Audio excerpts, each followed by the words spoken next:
everybody, my name's Elizabeth. Welcome back to my channel. Well, I am still here, stuck at home with my broken leg. It is healing, but you know, it was a bad break, so it's going to take several weeks for it to heal before I can get back out. So today is going to be the first of two vlogs where I'm going to talk to you about solo trips and how to travel by yourself. And I'm going to actually talk to you about specific trips that I've actually been on by myself. Now, the reason I'm doing this is because it's going to be a while before I actually go on a trip. I have stuff planned, but it's going to be a little ways out. And so I thought I want to be able to kind of talk to you about going on a longer vacation and, you know, more than just like a little day trip.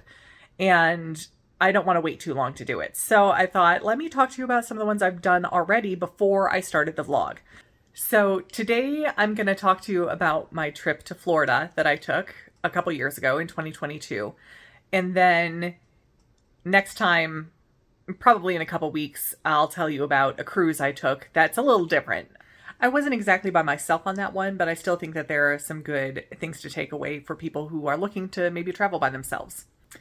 But today I'm going to talk about Florida, and more specifically Orlando and Disney World. Yes, I did go to Disney World by myself as an adult, and I had an amazing time. Now, I'm going to be honest, it's not something I ever thought I would do.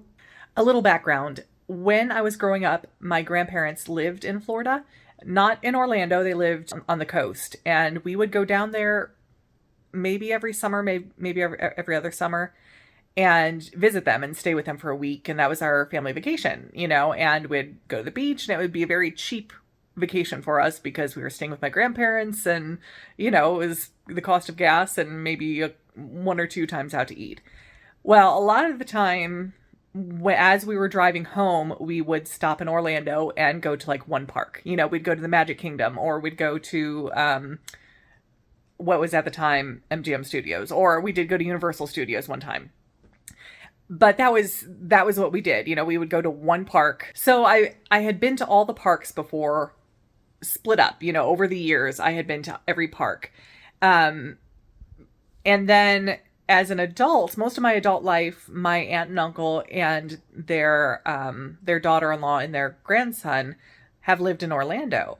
And so I and my parents and, you know, we'd go down and visit them sometimes. Would always stay with them. But they would always take us over to like Disney Springs, and sometimes we'd go and look at the hotels, you know, and ride the monorail one time.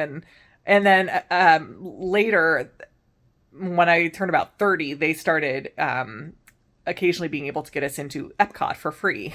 And so we would go to Epcot and stuff like that. But I had never been on like what you would call like a Disney vacation, you know? And when we were doing those things, like as an adult, and we would go and, you know, to Disney Springs, and I would see everybody like that were clearly on a Disney vacation. You know, they had their like magic bands, you know, their wristbands, and they would be wearing like Minnie Mouse ears, and they would have their matching like, you know, Johnson family vacation or whatever t-shirts that all matched. And I was always like, what is it that people like come back year after year? And because I knew it was expensive. I was like, they spend all this money, they come back year after year. Like, why? Go somewhere else. Like I always had fun when I went to the parks, but I didn't understand that mentality. And so, but I was always intrigued because I was always a fan of Disney movies. I grew up watching them, you know, so I've always kind of been like a little bit of a Disney kid at heart. And so then fast forward to, of course, we all know 2020 hit. We were all confined to our houses. So after quarantine had lifted and we were slowly starting to get back to the, you know, the way things were, it was the fall of 2021. My birthday was coming up, and I was like, you know, the year before on my birthday, right before my birthday, my ex had broken up with me.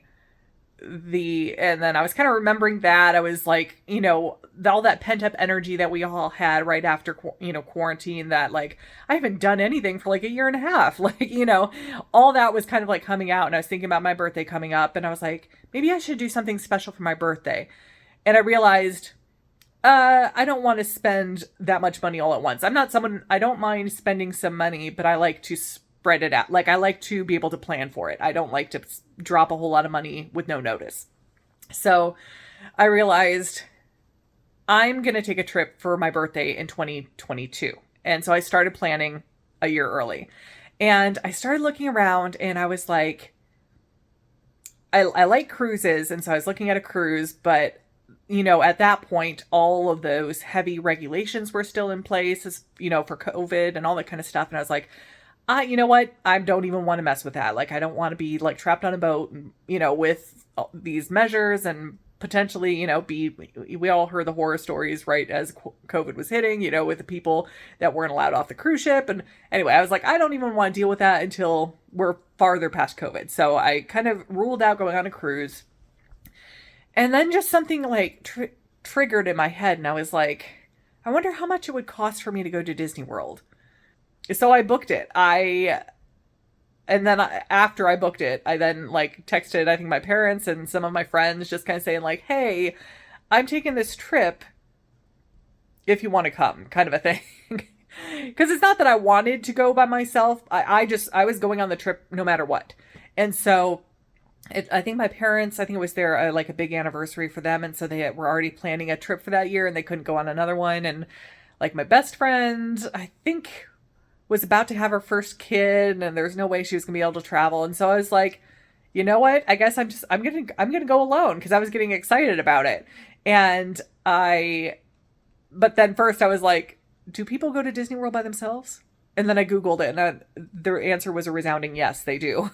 So I felt better about it. Like, I wasn't gonna be like the one weird person walking around, without a child. So I decided to go.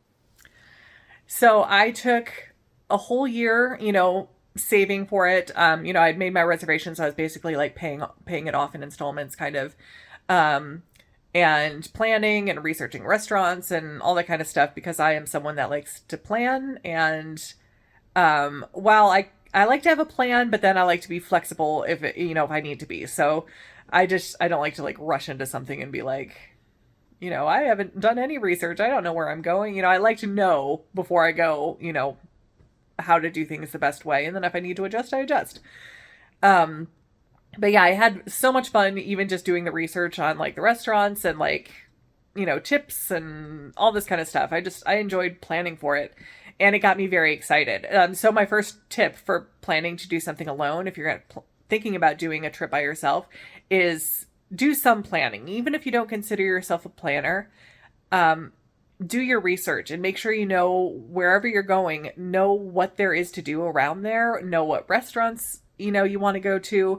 And it's also going to help you feel safe, because if you know, like, the things to do and what's recommended, then you're less likely to fall for like a con man or, go somewhere unsafe. So both for safety, but also to get yourself excited, because I am an introvert, it is very easy for me to like get to a hotel room and be like, this is a comfortable bed. I'll just stay here and watch TV all day, But if I know what there is to do outside the hotel room and I'm very excited for it, then I'm going to go out and do that stuff. So if you're like that, if you tend to like hole up in your room, and be afraid to go out and do stuff, do your research beforehand so you get yourself excited, because that definitely works for me.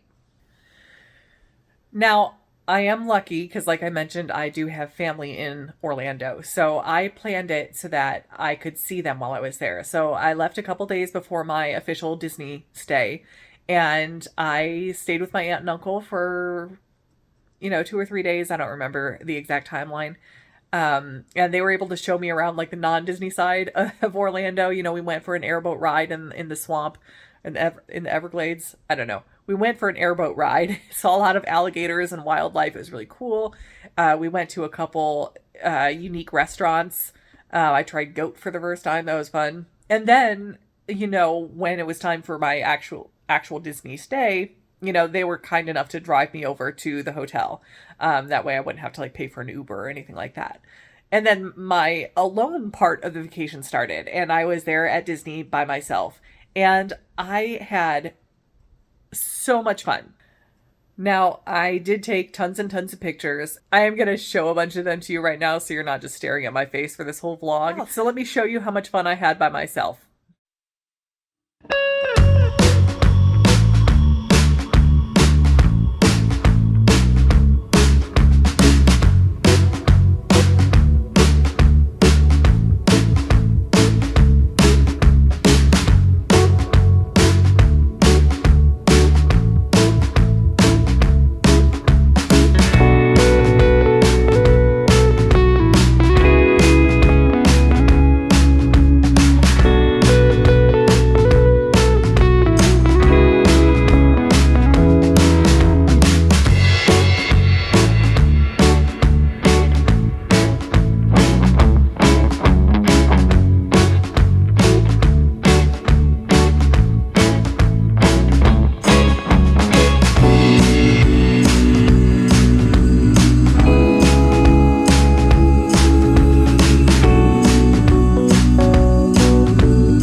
Bum, bum, bum, somebody stole my gal. Somebody stole my pal. Somebody came and took her away. He didn't leave me, but she was leaving. There is his I love so. He's getting now, I know. And she knows she, I know that she would come to me. Look out to me if she could see her broken hearted lonesome pal.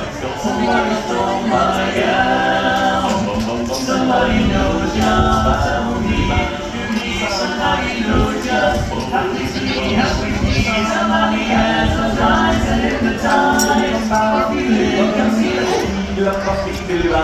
Somebody says that once a year, as you hear the fellow sweetly race, somebody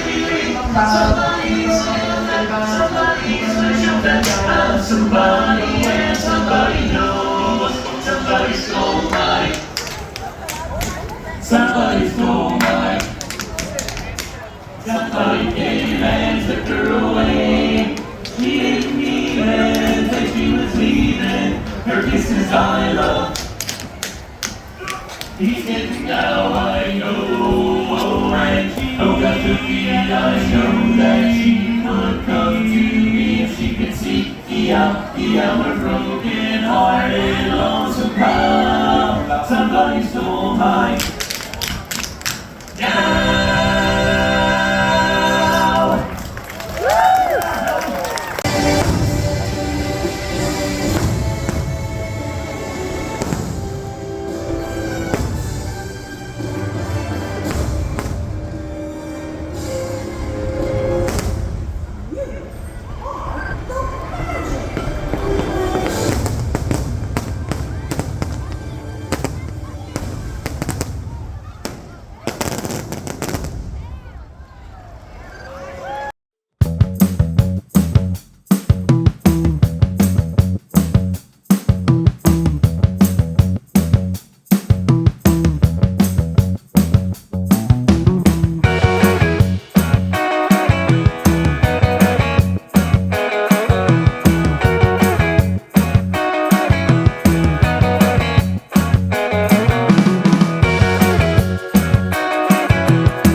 you probably got from the pictures that I also went to Universal Studios for one day. I still stayed at my Disney hotel. I just Ubered over to Universal for one day and then went back.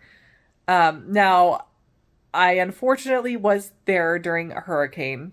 It was a relatively minor one. I think it may have even been downgraded to a tropical storm by the time it hit Orlando. But it did mean that my day at Universal was cut short by like 2 or 3 hours. And then my day at Epcot the next day couldn't start till noon because they opened the park late. Now, I still had fun. I still don't have really any regrets about that vacation. And a lot of that's just my mindset. I went and kind of determined just to have a good time. And I did. And I just made the most of the time that I did have. And it was great. Now, in addition to my aunt and uncle in Orlando, I do also have a cousin, my dad's cousin. She's more like an aunt to me. She also lives in the Orlando area, a little outside of Orlando. And so I had been in contact with her before my trip too. And so after, Disney was done, I went and stayed with her and her husband for a couple days. I don't remember how long. Again, it's been a couple years. And yes, it was really nice to kind of bookend my trip stay with family. Partly because, I got to see family and that's always nice. It was also a good way to like, just kind of relax and, not go from the high stress, high energy Disney right back into the real world. I could kind of like wind down and really enjoy time with family and start my trip that way too. Now, I know not everybody is lucky enough to have family in Orlando or somewhere super exciting like New York City or Chicago or whatever.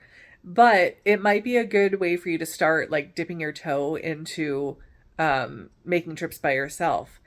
Find maybe all your family live within 10 miles of you. If that's the case, maybe you have a friend that lives somewhere else, somewhere that you don't get to go to very often or something, try to find someone that and that you're close enough with that it's okay that you stay with them. And maybe then just go off on some little trips by yourself, like day trips, like maybe they have to work. Maybe they're like, oh, you can come stay with me, but I can't take any time off work. Say, you know what, that's okay. And then you go and, do some museums during the day or, whatever is in that area, whatever that area is known for, go do it by yourself and then meet up with your friend or family after they're off work or whatever, make time for both. And that's a good way to dip your toe into traveling by yourself. You're making the trip by yourself, but then you also have someone there that to take a little bit of the stress out of traveling by yourself for the first time. Well, I hope you enjoyed hearing about my trip to Florida. I hope you kind of got a few tips and tricks for if you're thinking about doing a trip by yourself. I am planning some actual trips that I will take you guys on, but again, they're not for a little while. So I just wanted to give you some encouragement to go ahead and take a solo trip if you are so inclined. Well, I hope you enjoyed this video. If you did, go ahead and like and subscribe, and I will see you guys in the next video. Bye.